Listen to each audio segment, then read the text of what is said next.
Good afternoon. My name is Jan Beyen, and you are listening to the REALTECH webinar on 6 things to consider when planning your digital transformation.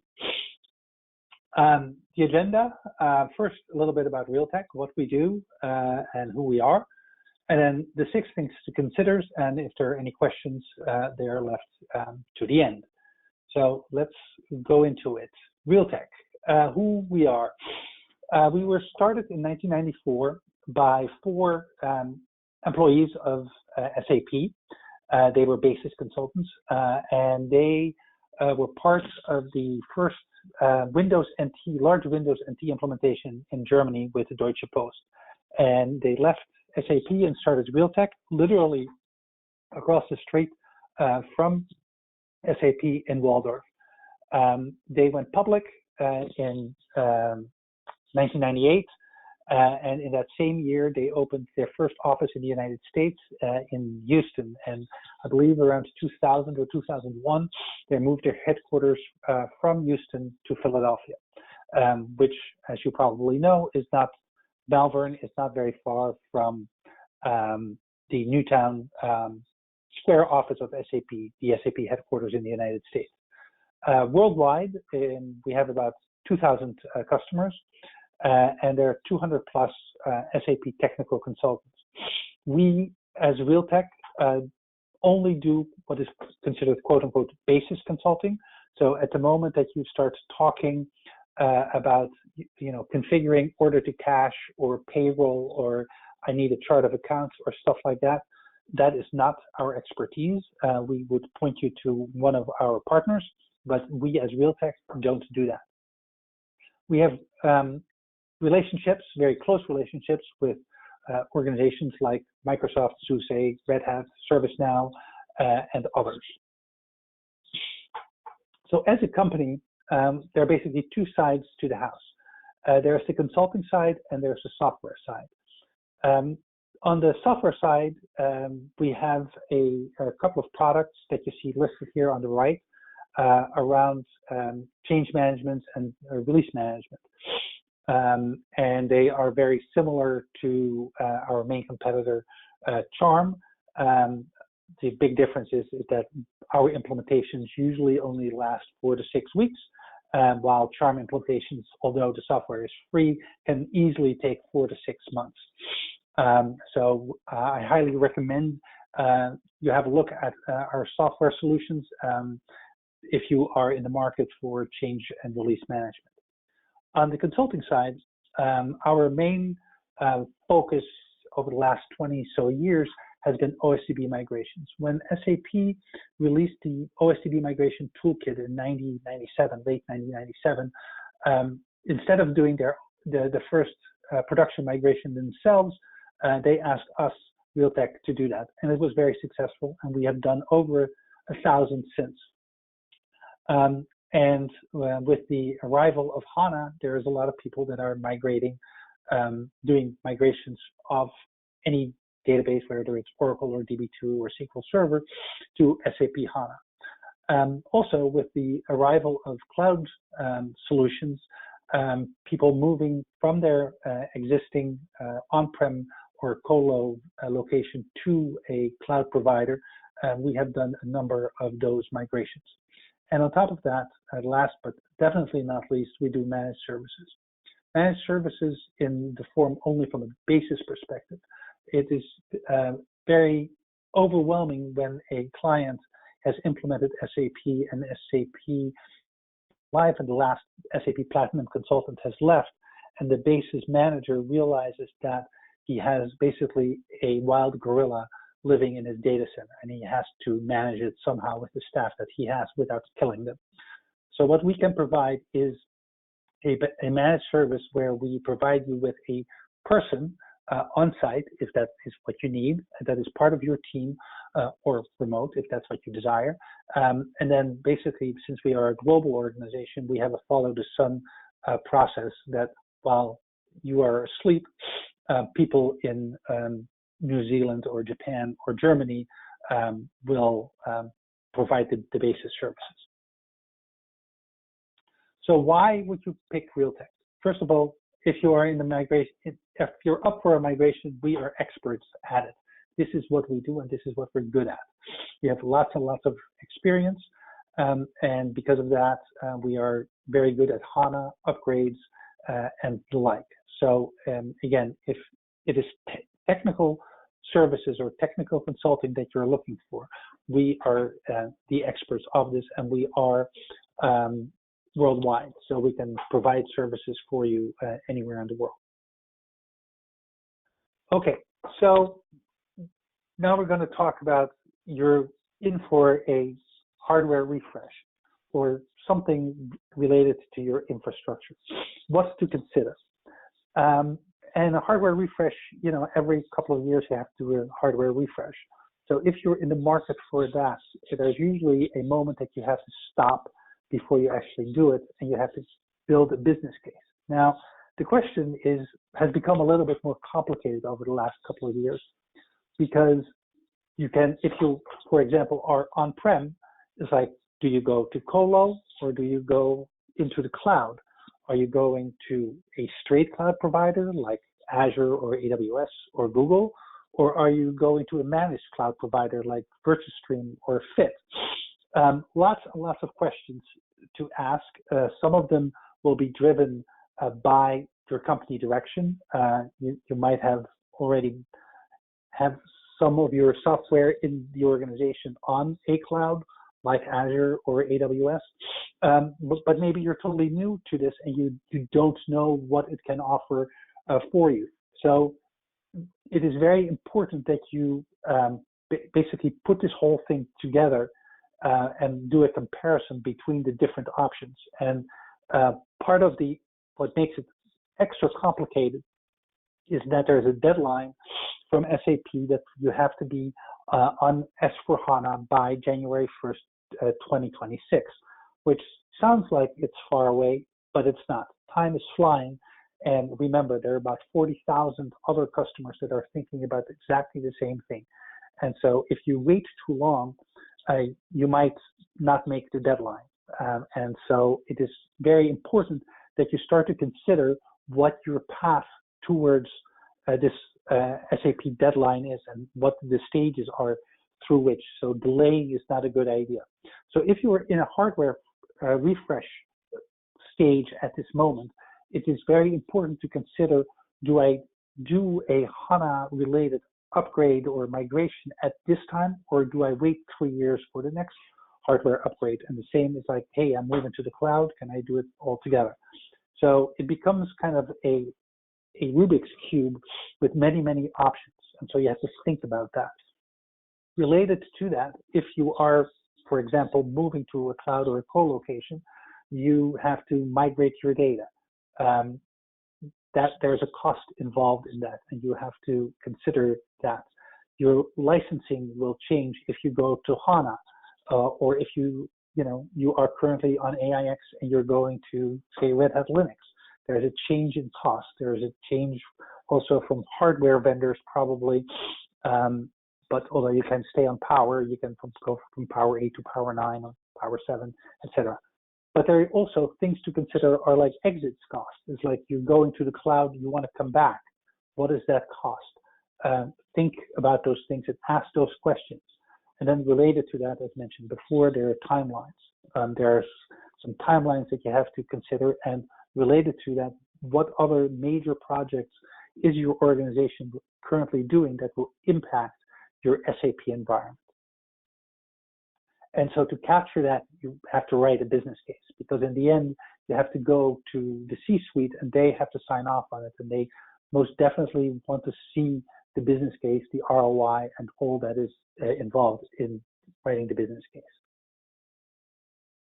Now, before you go crazy, or while you go crazy in this process, do not forget your incumbent. If you really like your incumbent, if you're on a colo, it's like if you really like them, does it make sense to leave them? If you're in the cloud, maybe it makes sense to stay there.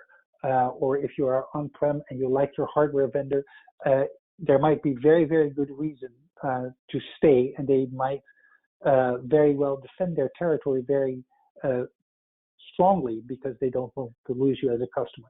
So look at, things like pricing, your service level agreements, the quality of the services that they provide, and is the company that you bought the hardware from 4 years ago, 5 years ago, sometimes 10 years ago, are they still financially sound?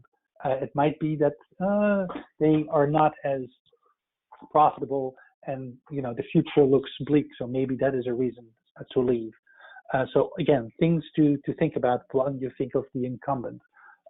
There's usually, if you change hardware vendors, there's associated training and the like. There's new people you have to deal with, new contracts, et cetera, et cetera, et cetera. So again, things to think about. So as you go through this exercise, it is important that you buy from a reputable company.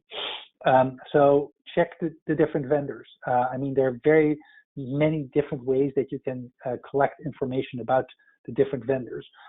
The incumbent, you probably know, but if you go with a new vendor, whether it's a colo or a cloud provider, what are they like? Look at Gartner. Go to trade shows like Sapphire and TechEd. Remember, TechEd is coming in September, the end of September, September 24th through 27th of this year in Las Vegas. You can sign up right now if you go and Google TechEd 2019. And while you're there, go talk to the different hardware vendors of what they offer and what they do. And most of the big ones are there. So it's a great place to learn a lot about what SAP is doing, but also you can collect a lot of useful information about the different vendors. The same holds for the cloud providers like AWS and Azure and VirtuStream and all the others. Other ways are ask your colleagues. Some of them came from these vendors, so ask them what it's like, stuff like that. Ask your friends, your family, your neighbors. They're all are touch points, and probably the most important thing is what is your experience with the specific vendors, if any. But I bet you that you've worked with or for one or more of these vendors. Then the wild card in this is SAP HANA. Is this the moment to migrate to either S/4HANA or Suite on HANA? We're all aware of the deadline. And then if you go down the road of S/4HANA, do you go greenfield or brownfield or a combination thereof? Again, there are lots of options here. And if you go for a greenfield, that is a fresh implementation for all intents and purposes. And most of us, when we were part of the initial implementations of an SAP project, it was not easy. It was a lot of work and a lot of long hours and a lot of testing. And so, make sure, again, that the C-suite knows what it is buying into. Again, you might say it's like, look, we're going to stay on what we have for the next 3 years, and we'll visit this in 4 years. Remember, you're getting very close to 2026. And so you and many, many others are at that moment scrambling for resources to make this happen. If you decide to go to S/4HANA, are you on ECC 6? Yes, there are still organizations out there that are on ECC 4.6c, and some of them even on 3.1h. So, if you are planning to go to HANA or S/4HANA, you need to migrate, you need to upgrade. And so that is, an extra wrinkle that you have to consider and plan for. And so, and then, there are costs besides for new servers. You probably need new storage, you upgrade your network, you are dealing with probably new licenses if you change OSs, and then the HANA licenses are also not for free. And then for some organizations to jump from from where they are now, ECC 6.0 to S/4HANA is too great a jump. So they go to Suite on HANA first. They do it in 2 steps. What is best for you? There's no easy answer, but these are all questions that you have to ask yourself, and what your organization is willing to do. As you probably noticed, there are probably by now like 37 or 80 different combinations possible, and that is a thing to to think about, and we'll talk about that in the last slide, I believe. Consider cost. I mean, there are the obvious ones, you know, the hardware costs, software costs, all those costs. And is what I'm doing now, is that, you know, future-proof? If you remember, there was a time when Itanium was the thing, and then HP stopped making Itanium. So if you were an Itanium hardware, suddenly your path forward kind of died. So make sure that whatever technology you're picking has a future, has a roadmap, and that you're not suddenly like, oh my gosh, at the end of this hardware cycle, I have to invest in a whole new technology. That's expensive. And if you need to move things, you know, there's a cost around consultants, and there's a cost around training, and there's a cost around testing, all things that are very, very important that you have to all keep in mind while you're doing this.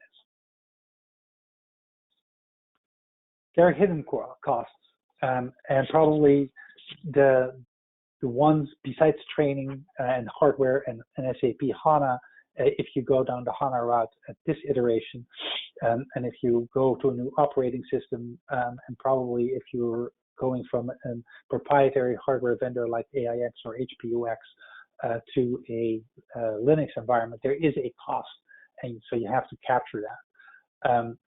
If you go to the cloud, there are charges that are, you know, you have to kind of estimate for what your cloud traffic rate will be, because it is not free when you start moving data between BW and your HANA appliance, or if you're not going to HANA, between BW and ECC and back. So make sure that you capture that so you don't get surprised by a bill that you didn't think was coming.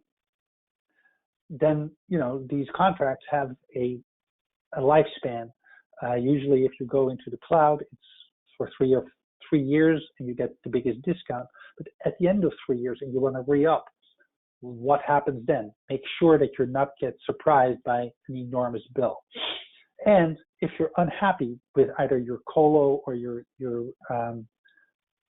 cloud provider, how easy is it to exit? And, you know, what is the cost associated with exiting early? So those are very, very important questions that you have to consider.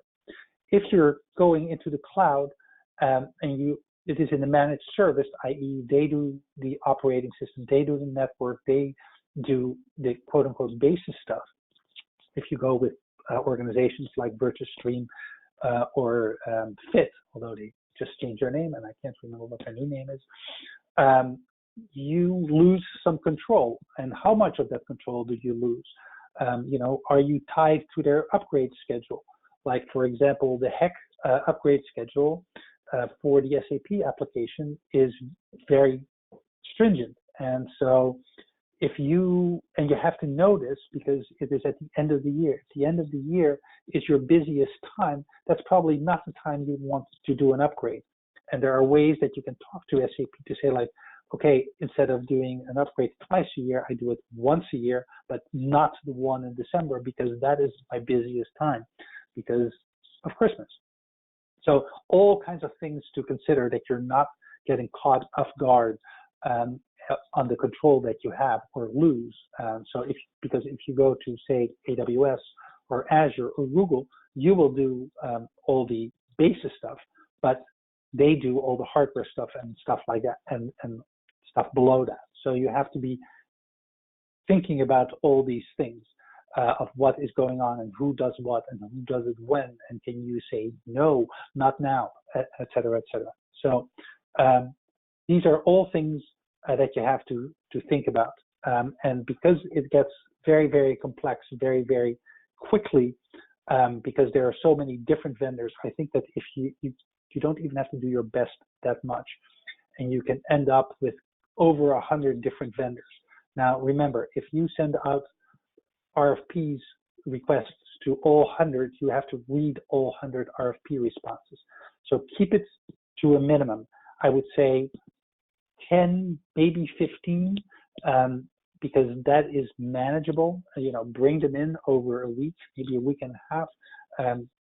have them do oral presentations on what they do, come up with a scorecard, and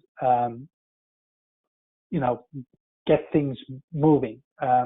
Remember, the most important thing is that you have to read all these responses. And before you start this process, create a scorecard.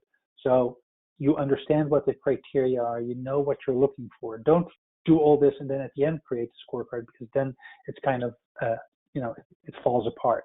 So create your scorecard, and it's probably 10, maybe 15 criteria, and weigh them. This one is more important. So this one gets 10%, this one gets 1% or 2%.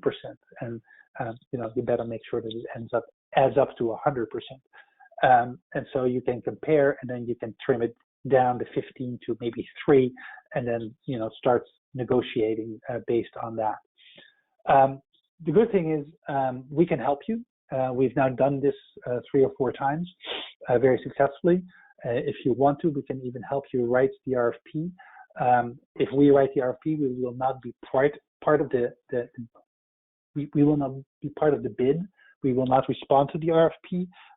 To me, that is a total violation of separation of duties, and that's not cool in my book. And so, if you are interested, please contact us. The next slide will show our contact information, or you can look us up at realtech-us.com. Any questions?